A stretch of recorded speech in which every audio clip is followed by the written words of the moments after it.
Hello friends, आप सभी का मैजिक केयर इलेक्ट्रॉनिक्स में स्वागत है। आज का जो मेरा वीडियो है ये सोनी का 55 इंच का टीवी है, उसमें किस तरह से यूनिवर्सल बोर्ड डालना है उसके बारे में है। इसका जो मॉडल नंबर है KDL-55W800D। इसमें जो एलवीडीएस केबल लगेगा नॉर्मली यहाँ पर इसका फ्यूज़ है इस साइड में। जो पैनल है इसमें लेफ़्ट साइड सप्लाई है, तो आपको एलवीडीएस केबल इस टाइप का लेना है जिसमें लेफ़्ट सप्लाई हो और 10 से कनेक्शन शुरू हो रहे हो और इसमें 8 बिट के वायर्स लगे हों। जिस तरह का ये केबल है आप देख सकते हैं, ये 8 बिट की वायरिंग है जो कि आपका यूनिवर्सल बोर्ड जो 8 बिट का होता है उस पर लगाने के लिए ये वायर हमें सेट करना है, जिसमें कनेक्शन कुछ ऐसा होगा। ये डायरेक्टली हमें इस बोर्ड के साथ फिट करना है। पहले मैं यूनिवर्सल बोर्ड जो V56U11 यूज़ कर रहा हूँ। इसमें जो सॉफ्टवेयर हमें डालना है वो 1920 1080 पिक्सल्स रिजोल्यूशन वाला इस आईसी में फिक्स होगा। हम ऑनलाइन प्रोग्रामिंग से भी कर सकते हैं और पेन ड्राइव की ऑप्शन भी अवेलेबल है इसमें, जिसमें हम सॉफ्टवेयर अपडेट कर सकते हैं पिक्सल रिजोल्यूशन मैच करने के लिए पैनल के साथ। इसमें रिजोल्यूशन कौन सा फिक्स होगा? 1080 वाला रिजोल्यूशन, 1920 1080 वाला रिजोल्यूशन 8 बिट वाला, और इसमें 8 बिट की वायरिंग वाला ही केबल लगाना है और इसको हमें देना है 12 वोल्ट पैनल वोल्टेज। आप देख सकते हैं यहाँ पर पैनल वोल्टेज जो है वो 12 वोल्ट पे ही है। आप देख सकते हैं कि ये 12 वोल्ट जंपर है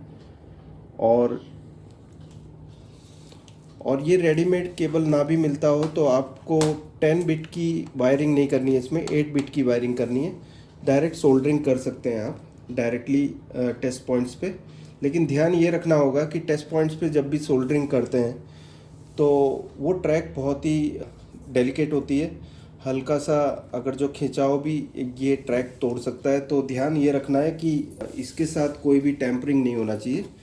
या आपके पास केबल मिल जाता है आपको, तो इस टाइप का केबल आप ले लेंगे जिसमें लेफ़्ट साइड सप्लाई और आपकी 10 नंबर से कनेक्शन शुरू होंगे। एलवीडीएस की 10 नंबर की पिन से 51 पिन का केबल रहेगा और मैपिंग के फॉल्ट के लिए इस केबल में आपको 7th नंबर की पिन जो है उसको सप्लाई देनी है लास्ट से गिनते हुए। 51 से आप 7 नंबर गिनेंगे और उसको आप 3.3 वोल्ट कनेक्ट कर दोगे तो आपकी मैपिंग की फॉल्ट दूर हो जाएगी। लेकिन इस टाइप के बोर्ड्स में आपको सॉफ्टवेयर के अंदर सर्विस मोड के अंदर आपको सभी फंक्शंस मिल जाएंगे। मैं आपको वो भी इसी वीडियो में बता दूंगा किस तरह से आपकी पैनल की एडजस्टमेंट आप करोगे। V56U11 का सॉफ्टवेयर जो डालेंगे इसमें, वो किस तरह से डालना है वो देख लेते हैं आप। सबसे पहले तो आपको करना ये होगा कि जो पेन ड्राइव है वो या तो आप फॉर्मेट कर देंगे पूरी तरह, या आपकी कोई बिन फाइल नहीं होनी चाहिए या तो उसमें। और फिर बाद में आप जब सॉफ्टवेयर डालेंगे तो आपको पहले पता होना चाहिए कि आपने वो सॉफ्टवेयर रखा कहाँ है। V56U11 का आपको फुल HD का सॉफ्टवेयर डालना है और इसमें जो लगेगा सॉफ्टवेयर वो है 1920 1080 का। हम देख लेते हैं कहाँ पर है वो। सबसे पहले आप वो ड्राइव में जाएंगे जहाँ पर ये सॉफ्टवेयर है। यहाँ पर मेरा डी ड्राइव में सॉफ्टवेयर है, तो मैं डी ड्राइव खोल लेता हूँ और फिर बाद में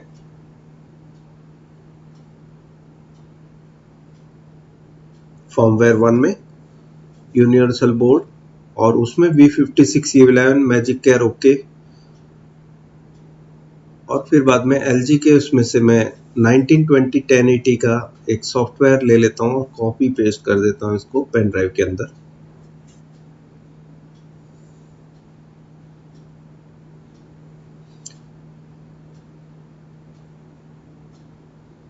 ये पेस्ट हो चुका है। अब हम इजेक्ट कर लेते हैं इसको, पेन ड्राइव को इसमें से सेफली इजेक्ट करके हम पेन ड्राइव को निकाल लेंगे। हमने यूज़ कर लिया जिसमें V56U11.2 और पेन ड्राइव जो जिसमें हमने सॉफ्टवेयर डाला है वो आपको लगानी है सबसे पहले, और फिर बाद में पावर देना है। तो जैसे ही आप पावर कनेक्ट करोगे तो आप देखेंगे कि एलईडी थोड़ी देर के बाद ब्लिंक करेगी।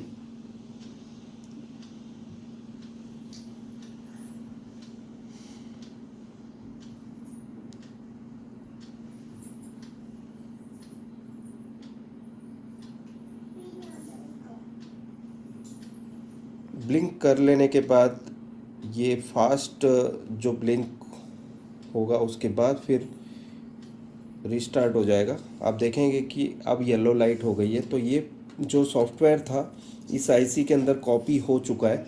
अब आप पेन ड्राइव निकाल सकते हैं। आपको एलवीडीएस केबल लगाते समय खास सावधानी ये रखनी है कि 4 नंबर की पिन कहीं ग्राउंड नहीं हो रही हो और आपको सीधा लगाना है। रेड कलर का जो वायर रहेगा वो हमेशा फर्स्ट नंबर पिन की तरफ रहेगा और आपने उल्टा लगा दिया तो आपका टिकॉन बोर्ड खराब हो सकता है। सो आपको खास सावधानी ये रखनी है। और इसमें हमने 8 बिट वायर यूज़ किया है और full HD 10 bit LVDS cable हमने कनेक्ट कर दिया अभी मेन बोर्ड को। अब चालू करके चेक कर लेते हैं। सो अभी हमने बैकलाइट पहले से ही ऑन कर रखी है और उसके बाद आपको बैकलाइट ऑन ऑफ का कनेक्शन देना होगा ताकि आपका टीवी जब स्टार्ट हो तो बैकलाइट पहले स्टार्ट ना हो जाए, एलवीडीएस को सिग्नल मिलने के बाद ये स्टार्ट हो। तो आपको ये कनेक्शन पहले देना है। आप देख सकते हैं कि पिक्चर अभी ओके है, लेकिन कुछ इसमें सिम्टम्स दिख रहे हैं जो कि मैपिंग फॉल्ट है। सो उसे सबको दूर किया जा सकता है। एक तरीका तो आपने मेरा 45 पिन की पिन जो एलवीडीएस की इनपुट पिन है उसको 3.3 वोल्ट देख के आप ठीक कर सकते हैं। और या तो आप मेन बोर्ड में जो सॉफ्टवेयर है सर्विस मोड उसको ओपन करके मैपिंग ठीक कर सकते हैं। सबसे पहले हम इंग्लिश कर देते हैं इसको ताकि हमें कुछ भाषा समझ में आए इसकी। सो ये अभी इंग्लिश हो चुका है। आप देख सकते हैं कि अब मैंने टीवी स्टार्ट कर दिया है तो आपको जो प्रॉब्लम है वो ऐसा दिख रहा है, जो कि मैपिंग बोलते हैं। मैपिंग को ठीक करने का 2 तरीका है। एक तो आप तो मैनुअली इसको वोल्टेज दे सकते हो टिकॉन बोर्ड को। 45 नंबर की पिन को आपको 3.3 देना है। आपके पास सर्विस मोड हो तो आप सर्विस मोड ओपन करके उसमें मैपिंग का फॉल्ट ठीक कर सकते हैं। तो मैं दिखा देता हूँ आपको सर्विस मोड से कैसे ये ठीक होगा। उसके लिए आपको करना ये होगा कि आप पहले सेटिंग का बटन दबाएंगे 1147। तो आप देखेंगे कि यहाँ पर सर्विस मोड खुल गया है। यहाँ पर पैनल एडजस्ट का ऑप्शन है। आपको ये डाउन बटन दबाते हुए पैनल एडजस्ट पे ले जाना है और ओके दबाना है। ओके दबा के फिर यहाँ T1 मैप जो है यहाँ लिखा है 10 बिट T1 इसका मतलब ये हुआ कि ये 10 बिट की जो पैनल है, लेकिन हमने वायरिंग जो की है वो 8 बिट की है। तो हमको इसको 0 करना है। तो क्या करोगे आप, इसको एक बार दबाओगे तो ये नॉर्मल हो जाएगा। ठीक है, हम पहले पिक्चर लगा के चेक कर लेते हैं। आप देख सकते हैं पिक्चर एकदम क्लियर है। सो ये वीडियो आपको कैसा लगा जरूर बताएं, कमेंट कीजिए। अच्छा लगता है तो लाइक कीजिए, शेयर कीजिए ज़्यादा से ज़्यादा लोगों को, और सब्सक्राइब ना किया हो तो सब्सक्राइब कर दे मेरी चैनल को और बगल में जो नोटिफिकेशन का बेल है उसको दबा दे ताकि मेरे नए नए वीडियोस के अपडेट्स नोटिफिकेशन के थ्रू आपके मोबाइल स्क्रीन पे देखने मिलेंगे और सबसे पहला मेरा वीडियो देख पाओगे। शुक्रिया दोस्तों, थैंक्स अ लॉट, बाय।